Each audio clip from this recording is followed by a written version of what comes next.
We'll call the meeting to order at 6:02. Sounds good. The first item is to adopt tonight's agenda. I'll make a motion to adopt the agenda as submitted. I'll second it.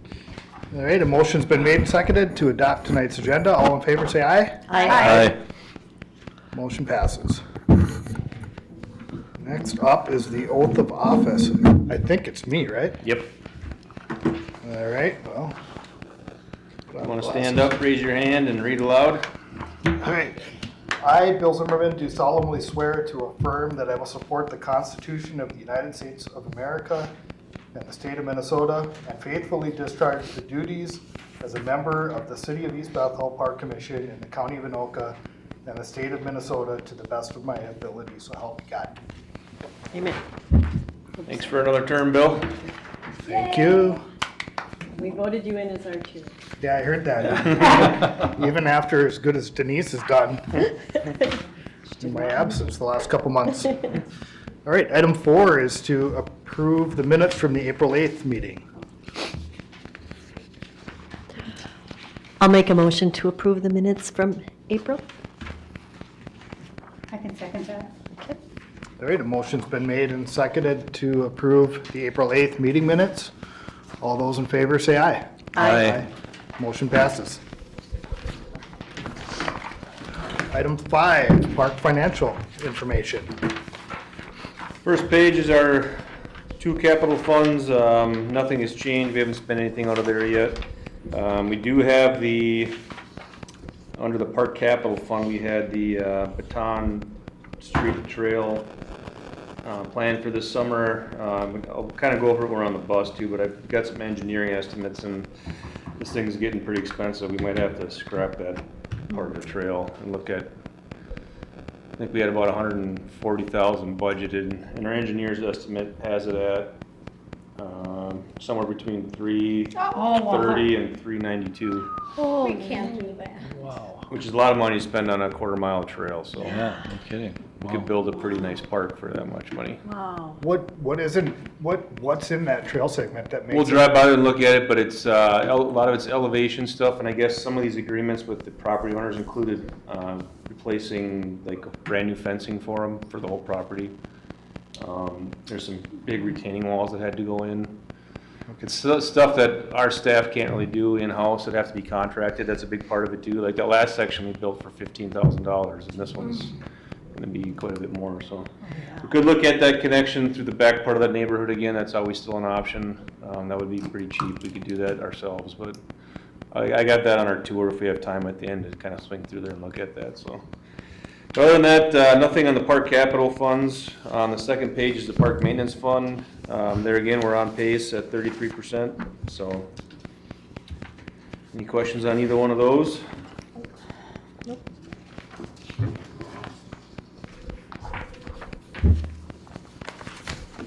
All right, nice work on that. Anybody have anything else? Okay.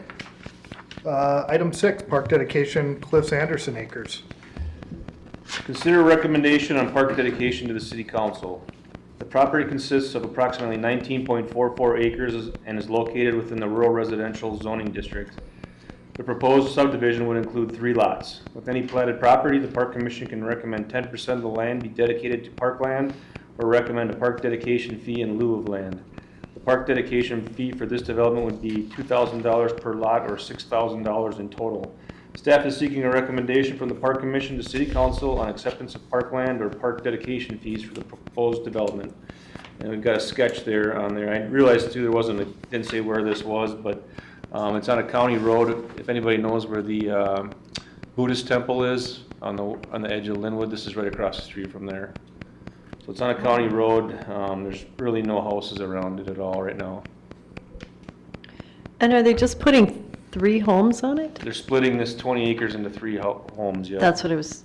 There's some question with the planning commission on whether or not they can do that. It might only be 2 homes because part of our code says you can only split 1 acre per 10 lots.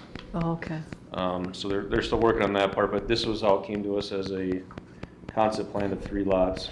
It doesn't really make sense to have them put a park on it. I mean, Yeah, I think we, Where I'm is the thinking we'd nearest, want the, sorry, where is the nearest park to this? Deer Haven That's a Park good is kind of just behind this one. If you look on the map, on the picture here, you can see this dirt trail going down the right-hand side. Yep. That is the access road for the Gordy Mickelson Wildlife Area. So this whole area back here is a big green preserve. I didn't have my computer and I could show you, I suppose, but it's a big natural area that will never be developed. And then this is the border of East Bethel and Linwood too. Then so.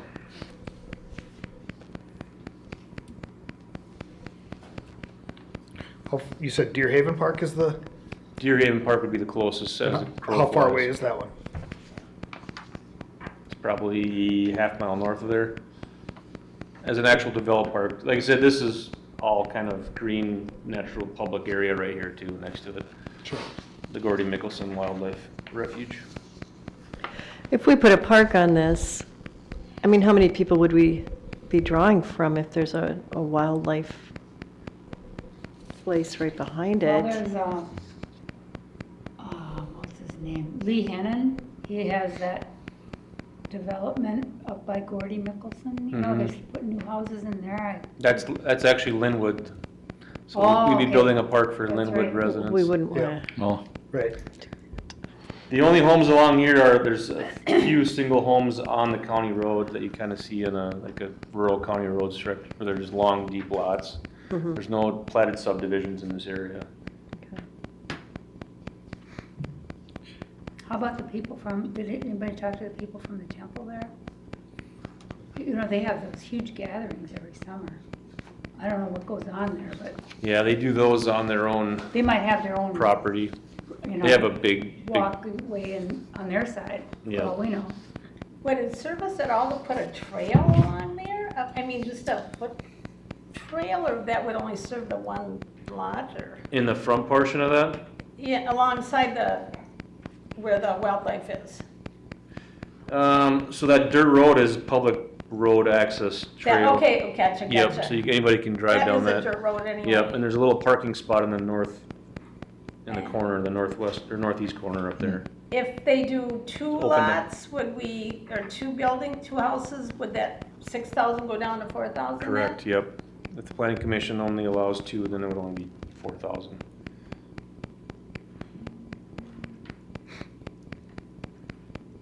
I guess I lean towards taking the money. I am That's what I too. would Yeah. think so too. It makes more sense to me. You know, especially, you know, it's secluded, it's got the nature area around it, Yep, and the bigger lots.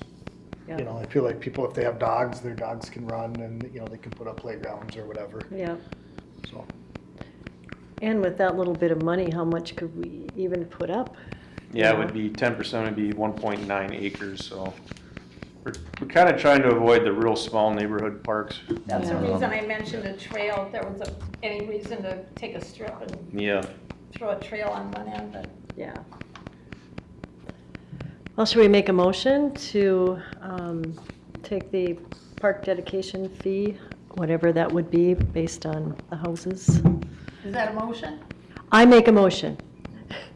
I'll second it. All right, a motion has been made and seconded to take the money in lieu of the land for the park dedication. Any more discussion? Nope, hearing none, all in favor say aye. Aye. Motion passes. Cool. Item 7, council report and other information. Mr. Tim? Wasn't that quick? Yeah. Yeah, I'll try and be quick. There is so much going on in the city right now. Congratulations, Bill. Thank you. The city's lucky, and this committee's lucky to have you, and I feel that way. First and foremost, last night we unanimously approved the 226 park capital improvement and the street capital improvement. Both were unanimous, both were 5-0 votes. That work that you guys put in went over well, so great job. We're looking good in the next year or two. I mean, the work you put in is being recognized and being approved. We also have a new fire chief and emergency manager, director, Chief Jeffrey, and I hope I don't butcher his name too bad, but Salacha. The process was Jerry Stryker, Mayor Anderson, Jim Smith, and Administrator Matt Luck. They had 9 solid applications, 4 of which were called in after the review.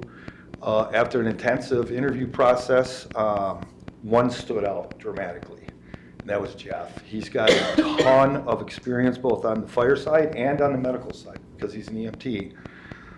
He's going to be a great member. He's going to be someone who's really going to help us go in the direction that we want to go with the fire department, and he's going to fit in well. He's been received well by the guys up there so far, and we really look forward to many, many years of having him lead our departments out here.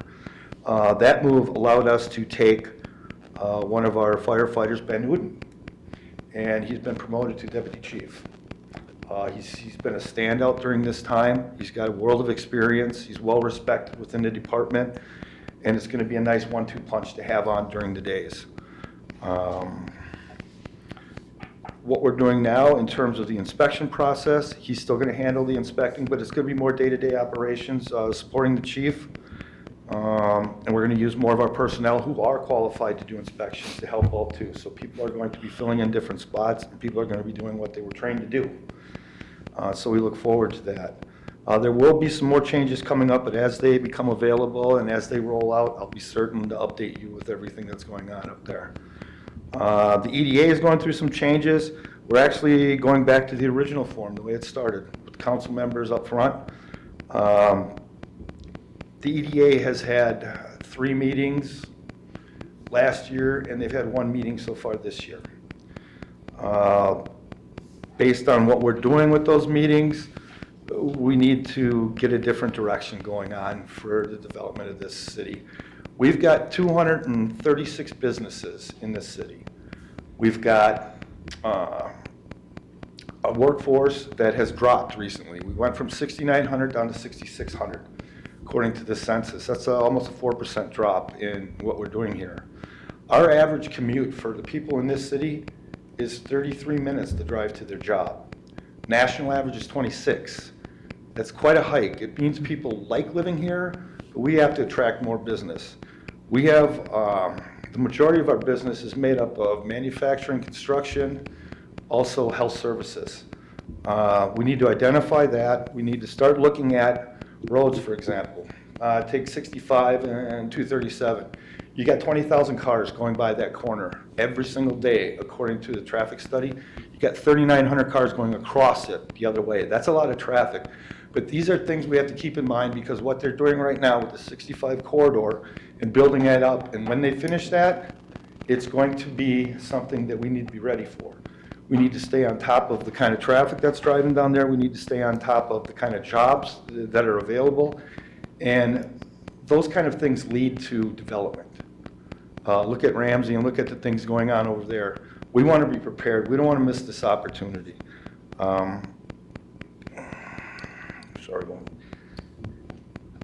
We need to start getting ready. We need to start getting together with more businesses and more opportunities. We need to work with our current businesses on a regular basis, and that's part of the reasons for some of this change. It's easier for the council, for example, to have meetings right after their other meetings, so we can keep a monthly thing going and have meetings and talk about ideas and keep moving forward, because we're going to have a great opportunity in this city to develop that corridor when that is finished down in Blaine. We don't want to be behind the 8 ball with this one. We want to stay on top of it. We want to make sure that our businesses not only have the research and the knowledge to grow and expand, but we want to be able to bring other ones in at the same time. And knowing all this stuff that's out there, it might be trivial information for some, but knowing that we have 127 farms in this city, we've got 12 lakes, 15 parks. These are things that we need to dominate and stay on top of and push forward, because we really do have something special, and we want to keep it that way. Other than that, I look forward to this tour. I'm hoping my expert can come with and check out some of the playground equipment. He's going to let me know what he thinks about it. All right. And appreciate what you guys do. Thank you. Thanks, Ted. Thanks.